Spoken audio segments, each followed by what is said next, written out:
Very good evening, Team Zimbabwe. Maswera say, welcome to Africa and Beyond Television Network. And it's very important for us to talk about what Dr. Mzembi has raised here. He said it's pointless for CCC Zimbabwe to mob the speaker after he's announced the recalls. He doesn't act unilaterally. He is part of the system and he has no power to revise anything. When we were recalled by ZANU-PF, we just quietly left. We understood it was politics. To this day, and it needed a political response. Legal responses are okay as interim positions, but ultimately it's politics. Stupid.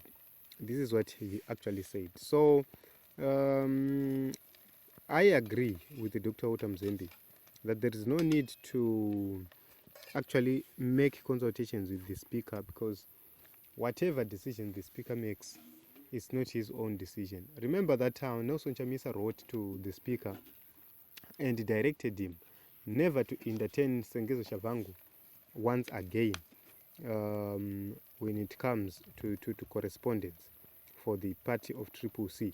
But the speaker went on to entertain such a letter from Sengezo Shavangu and recalled CCC MPs. So it does not make sense for the CCC MPs to continue to seek audience with the speaker when they know for sure that what the speaker is doing is illegal. I've said this time and again that these recalls are illegal. And if we are to have a new government, a fresh government in the nation of Zimbabwe, there's no need for CCC to even go to court for them to reinstate their MPs. Their MPs will just need to go back to parliament. The speaker will just need to dismiss anybody who was elected after or during all these by-elections. They just need to be dismissed. The new speaker will have to just dismiss those bogus MPs and bring back the original MPs, because in my own view, there was no recall which has been ever done. Participation or no participation in the by-election that will not change anything. When something is illegal, it is illegal. It will never be made legal simply because someone sitting in an office said so. So, but these cases are different. These MPs were recalled by an imposter. Okay, so do you think we embraced the illegal Central Committee that had strangers inside it and improperly convened as legitimate? We were also recalled by a faction, Lacoste, that received support from the army. The rest is history. So the people have bills and families to feed, and they have to protect their source of income. So the after money manje pakaipa zanu yacho inopedzera zvakadaro. The president said kana minister akaramba, giving Chitando as an example, ndini he further went to say, I'm the good father in the justice ministry, so all judicial decisions, it's him.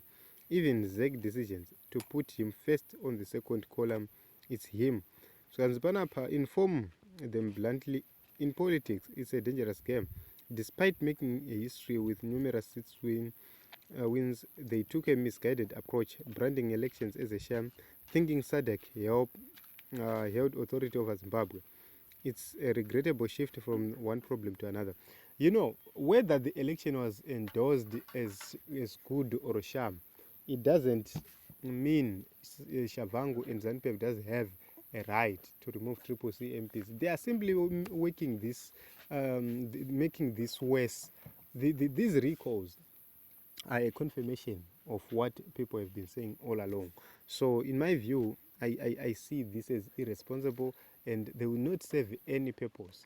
It will be just a way of trying to bring in a one-party state.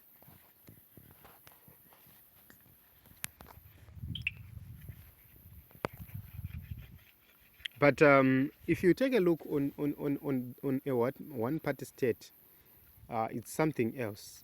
I don't see how a one-party state will work and survive in the nation of Zimbabwe, given that they tried it with ZAPU, but they failed. We had several parties coming in up until we had the MDC coming in. So I don't believe and I don't see this working at all, because you start to see other parties being formed even from ZANU-PF itself. Amen. Those are it.